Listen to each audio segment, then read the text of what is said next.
Hello and welcome to this Treasury Lab session.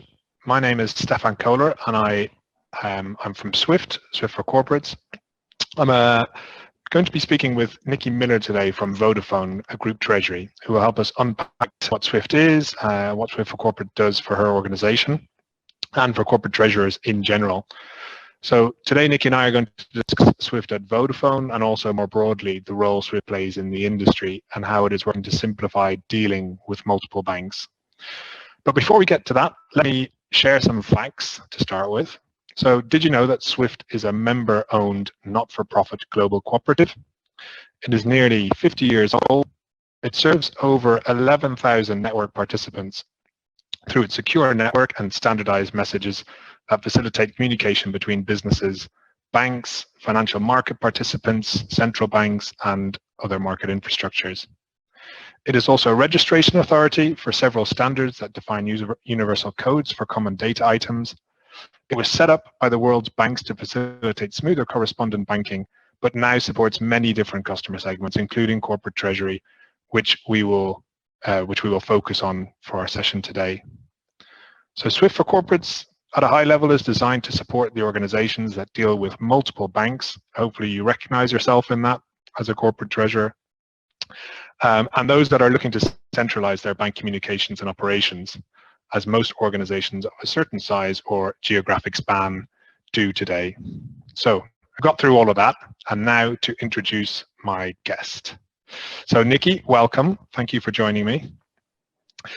Can you start by introducing yourself and sharing a little bit about your organization and the treasury setup that you have? Yeah, hi Stefan, hi everyone. Thank you for having me here today. My name is Nikki and I'm Assistant Treasurer of Systems and Operations at Vodafone. I've been with Vodafone for almost 7 years in the Group Treasury team, reporting into the Group Treasurer, Jamie Stead. I think most of you will have heard of Vodafone and maybe, hopefully, even use some of their products or services. However, I would like to share a few statistics with this group to give you a feel for the environment that we're working in. For the year end of 2021, despite the tough operating environment and the unprecedented period of global uncertainty, Vodafone delivered a resilient financial performance in line with expectations and guidance for the year. Total revenue only declined by 2.6% to 43.8 billion euros, with group organic service revenue returning to growth in the second half of the year. Group operating profit increased by 1 billion to 5.1 billion euros. Accordingly, that gives you a flavour of the values and volumes that we have flowing through, in particular our TMS, which is Ion City Financials, but also through the rest of the business, which uses ERP system SAP. The Treasury team is based in London, consisting of 20 in front office and a further 10 in back office. There are local cash management teams across the globe, as well as 2 centralised shared service centres. These sub-teams fuel all cash up to Treasury in London, which manages it accordingly. Across the group, we have in excess of 2,000 bank accounts from over 100 banks. Balance reporting, therefore, as you can imagine, is a challenge, which is greatly assisted by the services that Swift provides.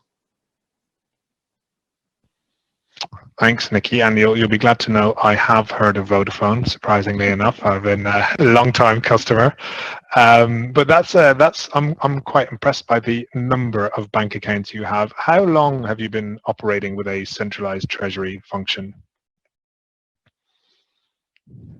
It's pretty much the same period of time that we discussed. I think it's 16 years. So it's pretty well embedded. Great. So you're yeah, indeed. I was looking this up the other day. You have been a member of Swift or a Swift participant for 16 years now. And so the centralization of Treasury was very much, or the joining Swift was very much part of that journey towards centralizing Treasury, I take it. Would that be fair to say? Yes, it would. Yeah. So the main reason that Vodafone chose to adopt the Swift Alliance Access model remains the #1 purpose for why we use it today. We don't look at alternative models for example, host to host, namely that it allows us to be agnostic with the banks, gives us flexibility to work with whomever best suits our requirements in any given situation. So whilst what I've just said remains true, I think if we were looking at different solutions today, I would place greater emphasis on the security aspect, namely that with a reduced footprint, because we're connecting directly into SWIFT, which in turn connects to the banks, we have a much reduced attack surface than if we were connecting in multiple ways to our banking partners. So to summarise, the key drivers have not changed: flexibility and operational management, but rather been complemented with the emergence of cybersecurity becoming so much more important in recent years. Thanks, Nikki. So in very basic terms, if you were describing it to your mum, describe in basic terms what Swift does for your business. Okay, I don't know if this is how I would describe it to my mum, but I think this audience is hopefully probably got a better understanding.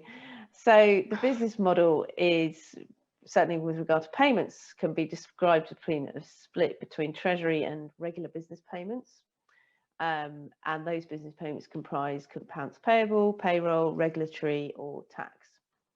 And our treasury payments tend to be very high value and relatively low volume. So Fin is the model best suiting treasury that we have via a dedicated BIC. And our business payments are managed using XML, bulk or file act, as generally they consist of relatively low value but high volume. So for the business perspective, this model allows us to standardize activity as payments are centralized, which means greater efficiency both for the teams that are managing the payments on the Vodafone side and for the end customer, who has far greater clarity on whether, sorry, not whether, when they will get paid and how they will be paid. So for Treasury, using Swift means that being able to track all activity using one source is really helpful. It leads to much improved efficiencies around bank reconciliation, for example, and having a single point of contact for any queries, whether they relate to incoming or outgoing files. The automated bank balance reporting, which is achieved for 90% of our bank account population, thanks to using Swift, does mean that our daily cash positioning is far easier than it might be. Oh, you're muted. Apologies, put myself on mute there. Yeah, my mum would definitely, my mum would definitely not understand that either. But yeah, thank you for maybe bringing it to the right level. Fantastic. So I guess the key themes that I'm drawing out here is standardization, driving greater efficiency, single secure channel for security. So a lot of good stuff in there. In terms of your Swift connectivity, obviously that is a major part of Swift, but not obviously the only thing that Swift offers. But there are different connectivity models that you can use, and I wonder if you could just explain to me what are the options that you're currently using, or how do you connect to Swift, so directly or through a third party, and if you could describe maybe some of the differences, maybe I can join in on that one. I think that would be quite interesting for the audience, just at a high level, what the differences are and how you would guide a treasurer that's maybe looking at Swift connectivity to choose the best option for their business. Of course. So I think there are, at a high level, there's the model which connects directly into Swift, or there's the sort of third-party option, or there's the managed on-premise. Now, Vodafone chooses the managing via a third-party option. We have two BICs, one for Treasury, which is our main or parent BIC, and the business activity is funneled through a secondary or child BIC from the Treasury activity to maintain segregation as well as risk reduction. And by that, I mean that if the child BIC has problems, it doesn't affect the Treasury or the main BIC activity, which is often processing time-sensitive trades. The treasury BIC is connected to TMS, or Treasury Management System, and the business BIC is connected to the ERP system, which is SAP, and both connect to Swift's Alliance Access managed by a service bureau. Due to the number of bank accounts that we hold across the group, we find Swift a very valuable partner, as I mentioned just now, about looking after our cash visibility through automated balance reporting. Since the model that Vodafone uses was adopted, there have been significant improvements, I think, to the service level support that Swift provides to the corporate customer. What I mean by that is that Alliance Access requires a certain amount of technical resource to manage. So unless companies have a significant pool of said technical resource with time to spare that way, the obvious solution in the past has been to use a specialised third party, namely a service bureau, to manage the Alliance Access for you. However, if I were designing an infrastructure today, I would, for my treasury requirements, I would definitely consider the straight through connection between the company and Swift itself, because the customer service experience would be at least as good, if not better, than a service bureau could provide.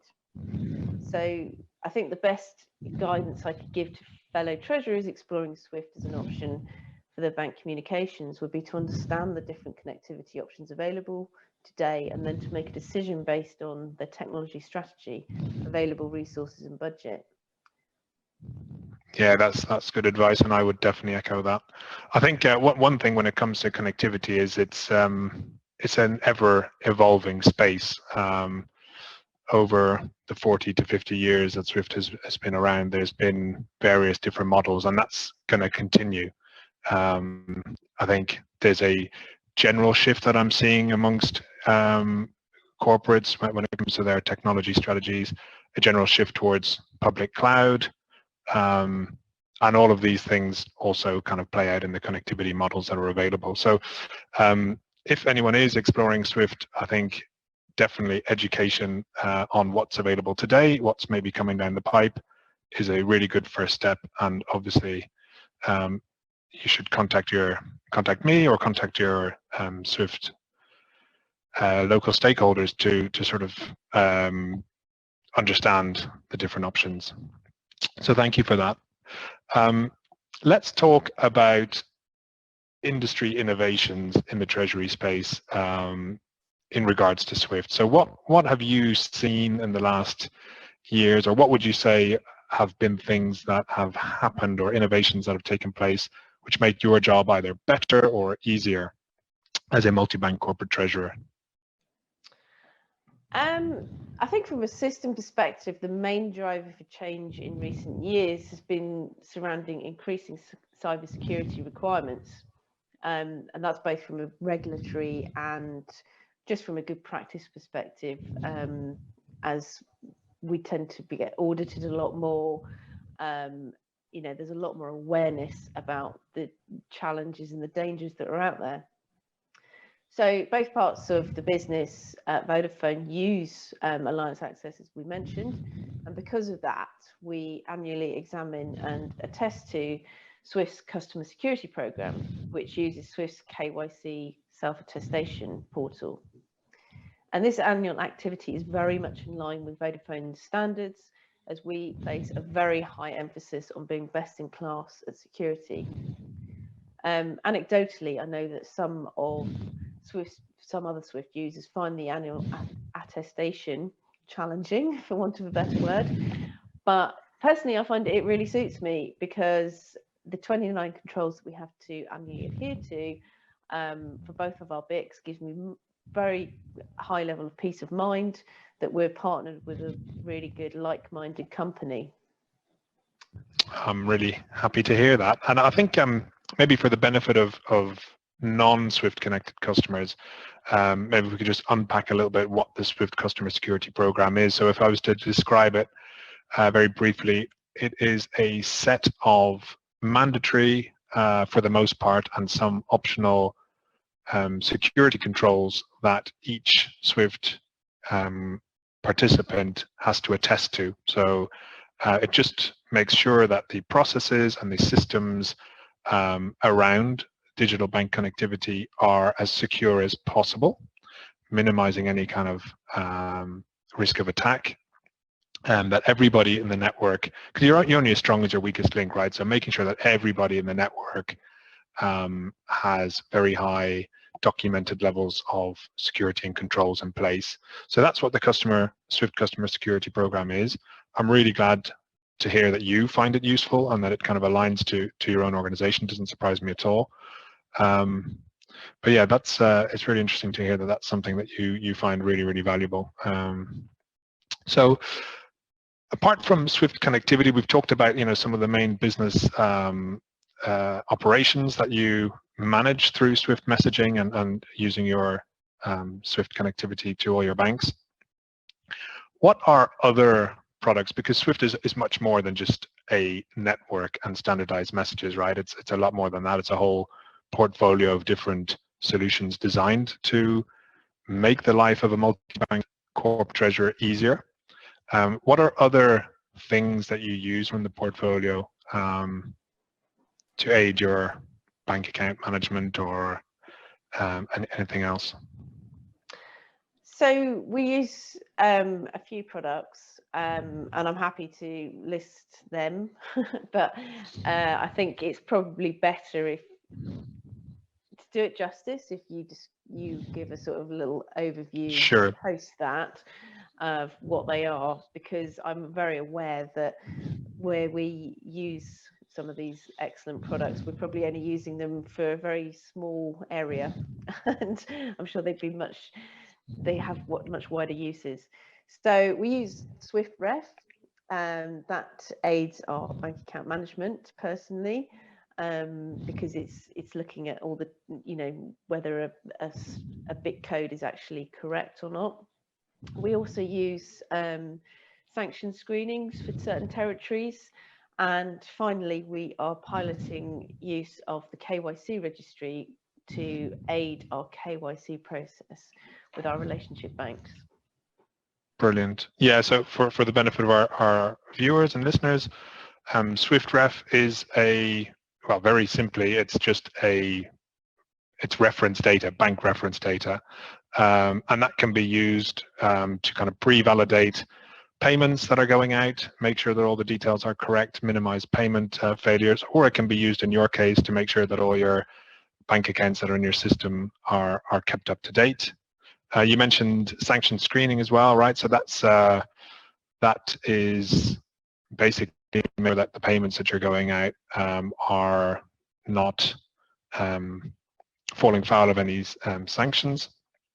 And the KYC registry, it's a more recent innovation in the corporate space, I would say, at Swift. KYC registry is basically designed to standardize the quite often painful process of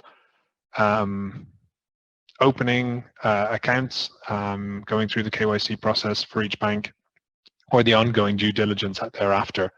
The principle is that you can fill in, as a corporate customer, you can fill in a profile with all your KYC information in a standardized way and reuse it across all of your banking partners. So rather than filling in sort of bespoke or customized individual questionnaires. So again, Swift's role as a kind of standardizer and bringing in efficiency is kind of the focus there. So thank you for sharing that. So as a technology firm, you're very focused on leveraging the most recent technologies. We've spoken about that before. You're personally at the forefront of developing standardized API for cash reporting in corporate treasury space with Swift and others. So can you tell us more about that? And this kind of maybe puts a bit of a spotlight on Swift's wider role in the industry. Why you got involved, and talk about what's happening in that space today and possibly tomorrow. Yeah, of course. So this is something that I find really exciting to be involved in, working with a great team at Swift and some other partners as well.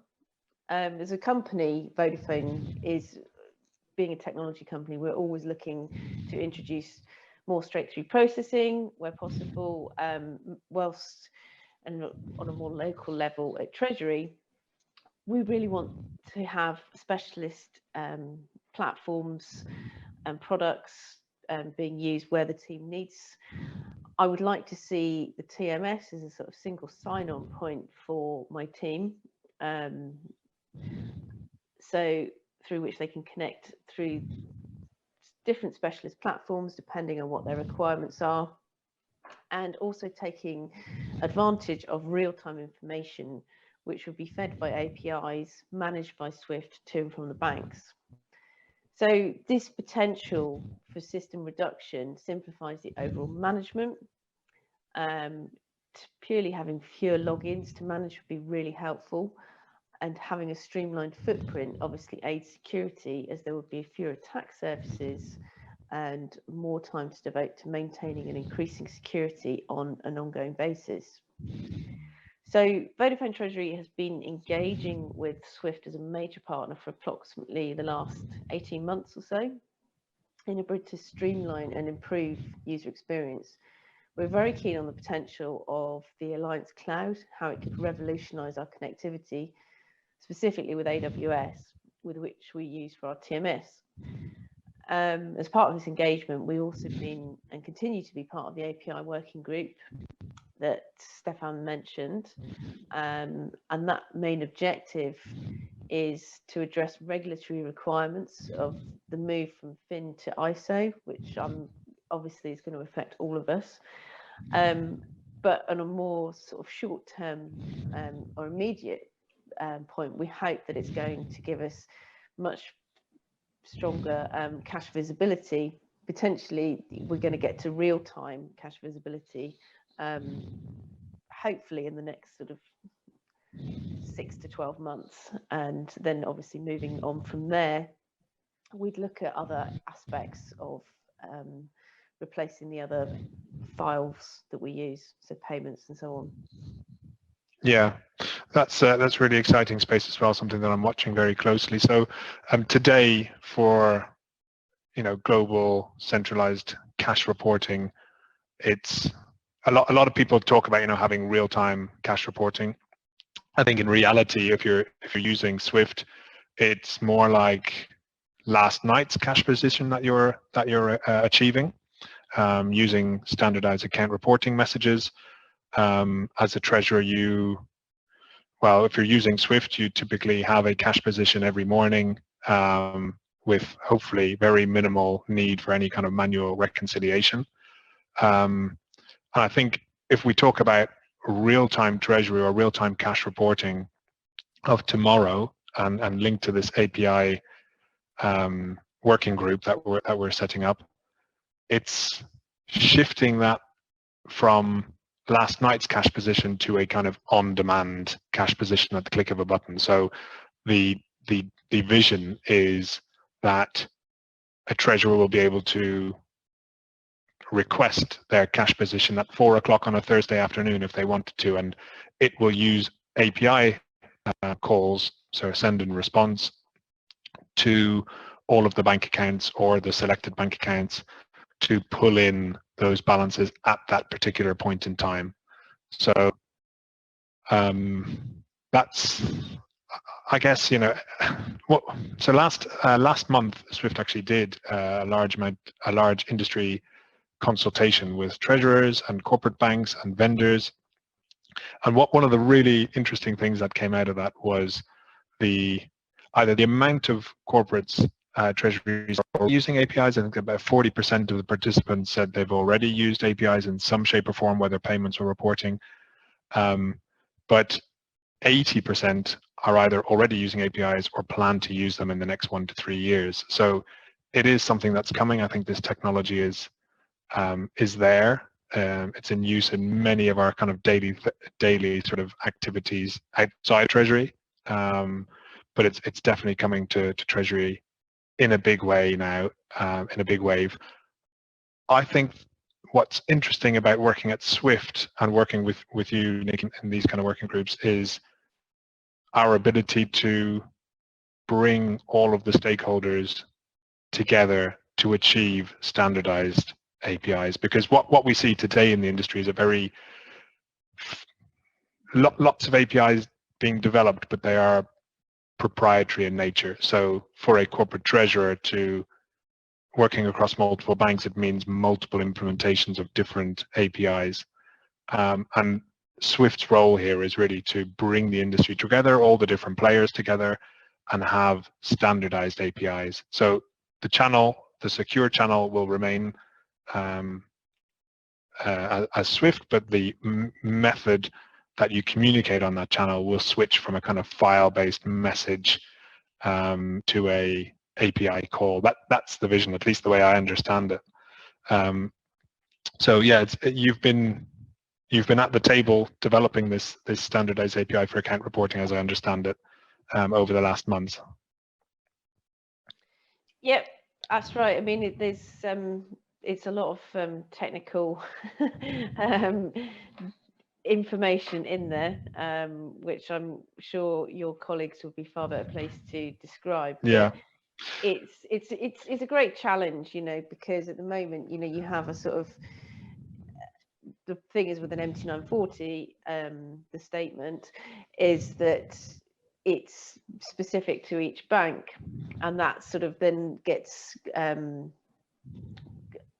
designed in the TMS, and it's set up so you have to do it each and every time, depending on how many banks you have. So what I find really exciting about this idea is to get an API which all the banks can use, and which then from a TMS perspective, you're saying, okay, I've actually just got one statement coming in, one statement type, sorry, I should say, for all of the banks. So configuration, in the TMS is a lot more straightforward, and obviously you get that real-time activity, which is of use, I think, to most people. Yeah, and your role specifically in this, so you're obviously sitting around a table, or in the pandemic times, we're sitting around a virtual table. Your role is really just defining the business requirements here, isn't it? And then I guess the next stage is bringing those requirements very clearly aligned between all the participants. So yourself as corporate treasurer, the vendors and TMS providers, and the banks as well, and then handing those needs over to the technical guys who will then go off and develop these standardized APIs and make them available for everyone to implement. Then, is that how you see it as well? Absolutely. Yeah, I mean, we've been, as you and I have been having these conversations for probably a best part of 18 months. You know, it's not a quick process, but I think it's better to do it right. And it's, you know, I think everybody's really engaged, and they want to make it happen. It's yeah, as you say, it's a question of sort of, right, get the feedback of what people are interested in. That then gets taken away back to the technical team, move forward slightly, and I'm hopeful, like I say, that we're going to get to a sort of pilot stage with various partners before too long. Yeah, I think it's also, I mean, instant treasury is a term that's getting a lot of traction in the media, especially at the moment, and I see instant cash reporting, this sort of standardized API that we're trying to develop. I mean, instant cash reporting is enabled through API technology, but I see there's probably waves of other innovations or other places where you could use API technology to, I guess, just sort of supercharge what's possible today. So all of these things are possible today, but they're either suffering from a lot of friction, or they're too manual. So if you think about cash concentration, for example, that's another area where you might be able to use APIs. Or I think instant payments are already there in large part, especially in, like, if you've got a domestic scheme, as we do in the UK. With Swift GPI, you can now do cross-border payments, which are pretty much instant, especially if they tap into those national schemes. But also, if you look at instant FX management, I mean, that's another area which is, quite exciting and could be a space where APIs can really move the needle. Or instant reconciliation, if you're using API data with really standardized and clean data structures, and it just makes reconciliation much easier, or even forecasting. So there's lots of really exciting things, but I do think instant cash reporting, I mean, that's kind of like the starting block for most treasury activity, isn't it? Knowing how much cash you have, where it is really the starting block. Absolutely.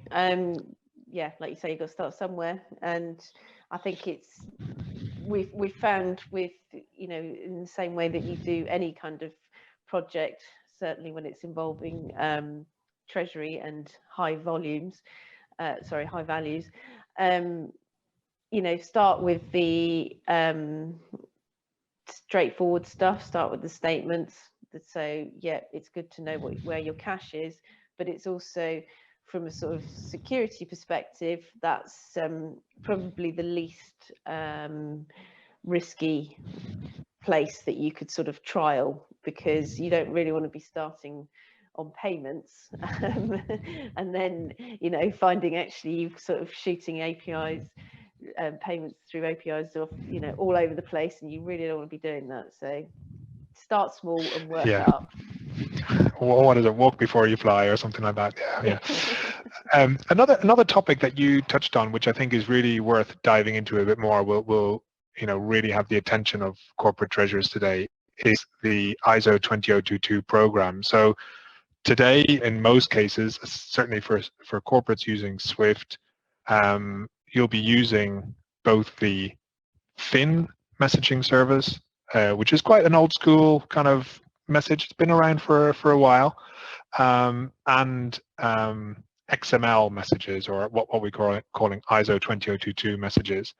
And there is, perhaps confusion is the wrong word, but there is a lot of noise in the marketplace at the moment around what that means for corporates. And I think it's really important to maybe just clarify that, because today, all of the correspondent banking world and many market infrastructures, most market infrastructures, are actually actively planning and preparing to terminate their use of the Fin message, and they're moving 100% to the ISO 20022 messaging formats.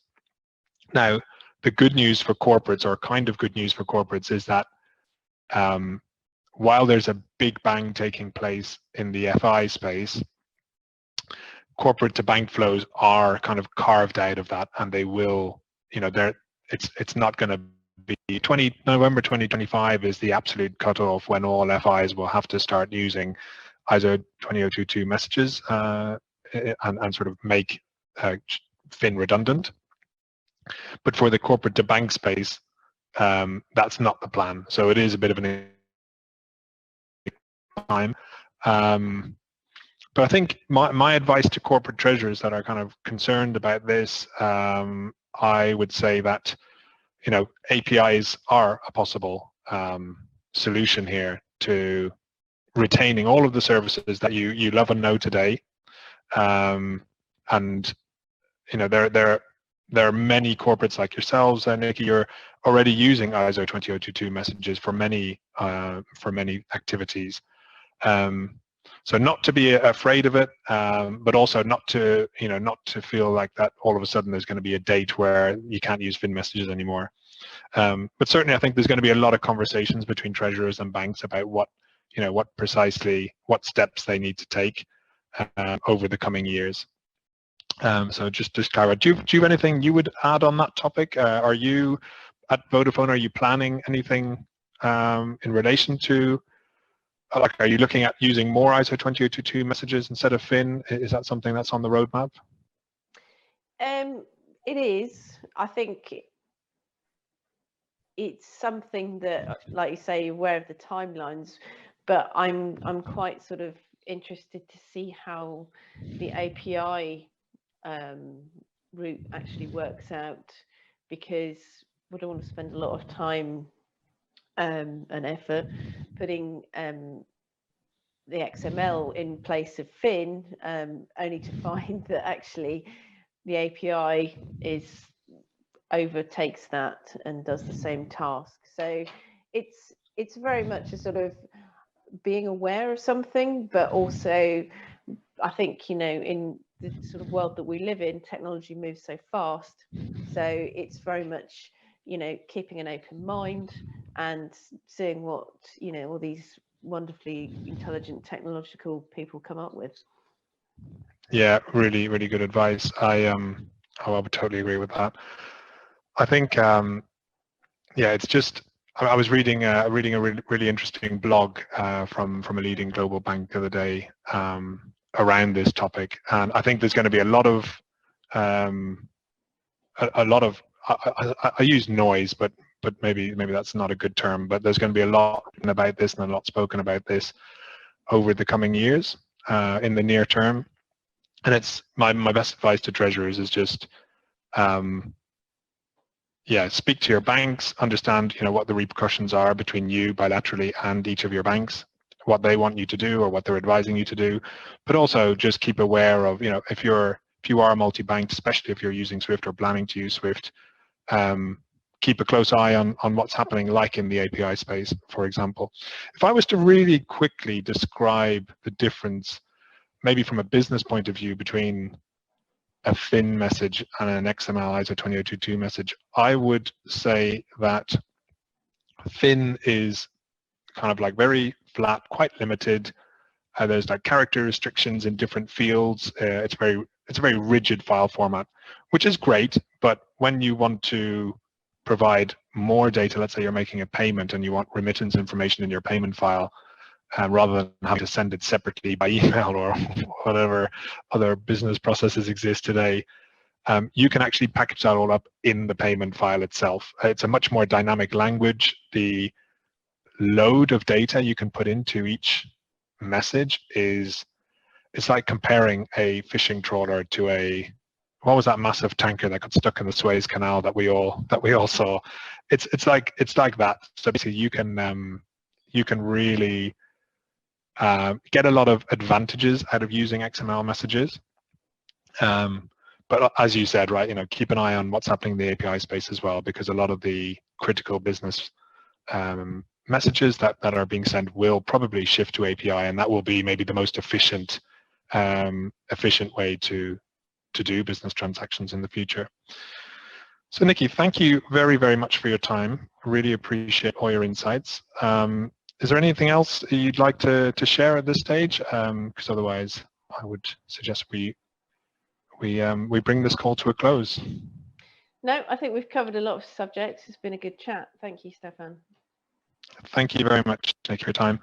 And I would just finish by saying, if anyone does have any questions about Swift, whether Swift customer, if you want to learn more about the API program or the ISO 20022 program that we're very close to, involved in, please don't hesitate to reach out to me. You can do that on the ACT platform, or it's not hard to find me on other channels as well. So I really look forward to keeping the dialogue going.